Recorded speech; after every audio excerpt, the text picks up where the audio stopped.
ꯅꯨꯡꯉꯥꯏꯕꯤ ꯃꯌꯥꯝ ꯉꯁꯤ 4th day 수ꯕ ꯅꯨꯃꯤꯠꯅꯦ ꯀꯣꯕꯤꯗ positive ꯑꯣꯏꯅ ꯈꯪꯕ ꯅꯨꯃꯤꯠꯇꯨꯗꯒꯤ 3rd day 수ꯕ ꯅꯨꯃꯤꯠꯇꯨꯗꯗꯤ ꯈꯅꯥꯎꯁꯦ ꯑꯗꯨꯝ ꯅꯨꯃꯤꯠ ꯆꯨꯞꯄ ꯅꯥꯕꯒꯨꯝꯕꯅꯦ ꯑꯗꯣ ꯏꯁꯤꯡ ꯑꯁꯥꯕ ꯊꯛꯑꯒ ꯁ꯭ꯇꯤꯃꯤꯡ ꯇꯧꯔꯒ ꯑꯗꯨꯃꯥꯏꯅ ꯇꯧꯔ ꯀꯟꯇ꯭ꯔꯣꯜ ꯇꯧꯔ ꯊꯝꯃꯦ ꯑꯩꯒꯤ ꯑꯣꯏꯅꯗꯤ ꯑꯗꯨꯒ ꯆꯤꯡꯂꯦꯝꯕꯤꯒ ꯑꯕꯦꯝꯃꯗꯤ ꯀꯃꯥꯏꯅ ꯇꯧꯔꯦ ꯍꯥꯏꯕꯗꯣ ꯃꯌꯥꯝ ꯆꯪꯉ ꯌꯦꯡꯕꯤꯌꯨ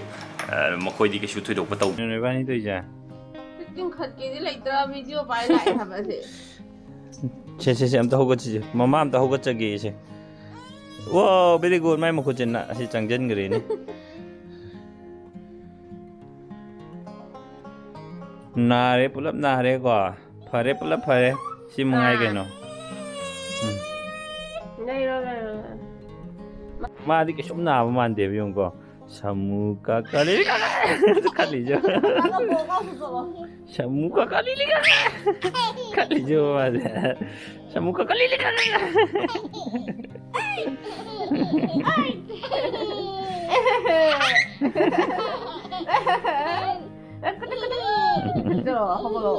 ꯂꯥꯎ ꯄꯄꯥꯒ ꯂꯩꯔꯨꯁꯤ ꯂꯥꯎ ꯄꯄꯥꯒ ꯂꯩꯔꯨꯁꯤ ꯂꯥꯎ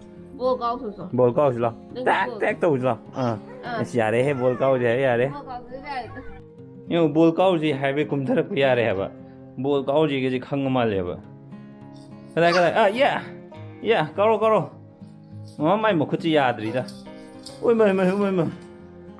ꯌꯥ ꯈꯣꯡꯗ ꯎꯄꯨꯗ ꯀꯥꯎꯁꯜꯂꯨꯅꯤ ꯏꯕꯦꯝꯃ ꯊꯥꯡꯗꯣꯔꯛꯑꯣ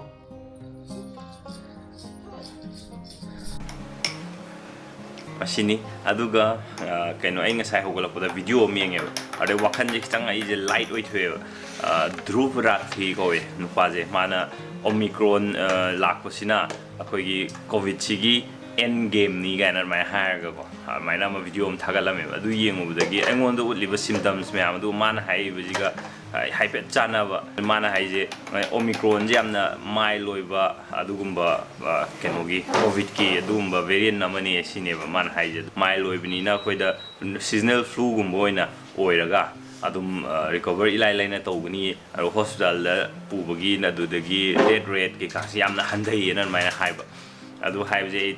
ꯇꯥꯕꯗ ꯑꯩ ꯋꯥꯈꯜꯒꯁꯦ ꯅꯨꯡꯉꯥꯏꯕ ꯑꯗꯨ ꯃꯌꯥꯝꯅꯁꯨ ꯉꯁꯥꯏꯒꯤ ꯀꯃꯦꯟꯇ ꯀꯩꯁꯨ ꯇꯧꯔꯣꯏ ꯑꯗꯩꯗꯤ ꯌꯥꯝ ꯊꯨꯅ ꯐꯔꯅꯤ ꯌꯥꯝ ꯊꯨꯅ ꯐꯔꯣ ꯍꯥꯏꯕꯤꯔꯛꯄ ꯃꯌꯥꯝ ꯊꯦꯡꯛ ꯌꯨ ꯁꯣ ꯃꯆ ꯋꯥꯈꯜ ꯌꯥꯝ ꯆꯥꯎꯊꯣꯛꯑꯦ ꯑꯗꯨꯃꯥꯏꯅ ꯍꯥꯏꯕꯤꯔꯛꯄꯗꯣ ꯌꯥꯝ ꯃꯥꯏꯜ ꯑꯣꯏ ꯍꯥꯏꯁꯦ ꯁꯤꯕ ꯌꯥꯎꯔꯤ ꯑꯗꯒꯤ ꯍꯣꯁꯄꯤꯇꯥꯂꯥꯏꯁ ꯇꯧꯕ ꯌꯥꯎꯔꯤ ꯑꯗꯩ ꯁꯤꯚꯤꯌꯔ ꯗꯤꯖꯤꯁ ꯅꯥꯍꯟꯕ ꯃꯌꯥꯝ ꯑꯃ ꯌꯥꯎꯔꯤꯕ ꯁꯤꯒꯤ ꯑꯣꯃꯤꯀ꯭ꯔꯣꯟꯁꯤꯗꯁꯨꯀꯣ ꯑꯗꯨꯒ ꯑꯩꯒꯤꯁꯦ ꯑꯣꯃꯤꯀ꯭ꯔꯣꯟ ꯑꯣꯏꯔꯝꯗꯧ ꯃꯥꯜꯂꯦꯅ ꯈꯜꯂꯤꯁꯤꯅ ꯁꯤꯝꯇꯝꯁ ꯑꯇꯣꯞꯄ ꯑꯝꯇ ꯎꯠꯇꯕꯁꯦ ꯑꯗꯨꯝ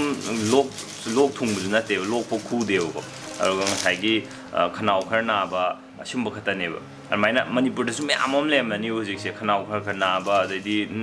ꯅꯣꯡꯒ ꯆꯨꯕꯅꯤꯅꯀꯣ ꯑꯗꯨꯝ ꯐ꯭ꯂꯨ ꯃꯥꯟꯕ ꯃꯌꯥꯝ ꯑꯃ ꯂꯩꯔꯝꯒꯅꯤꯕ ꯑꯗꯣ ꯑꯗꯨꯃꯥꯏꯅ ꯑꯣꯏꯔꯝꯗꯣꯏꯅꯦꯕ ꯑꯩꯁꯨ ꯇꯦꯁ ꯇꯧꯔꯝꯗ꯭ꯔꯒꯗꯤꯀꯣ ꯑꯗꯨꯅ ꯁꯤꯁꯦ ꯑꯣꯃꯤꯀ꯭ꯔꯣꯟꯒꯤ ꯁꯤꯝꯇꯝꯁ ꯃꯣꯏꯅ ꯍꯥꯏꯕ ꯃꯑꯣꯡꯗꯣ ꯑꯗꯨꯗꯣ ꯃꯥꯜꯂꯦꯅ ꯑꯩꯁꯦ ꯑꯣꯃꯤꯀ꯭ꯔꯣꯟ ꯑꯣꯏꯔꯝꯅꯤꯅ ꯈꯟꯕꯩ ꯋꯥꯅꯦꯕ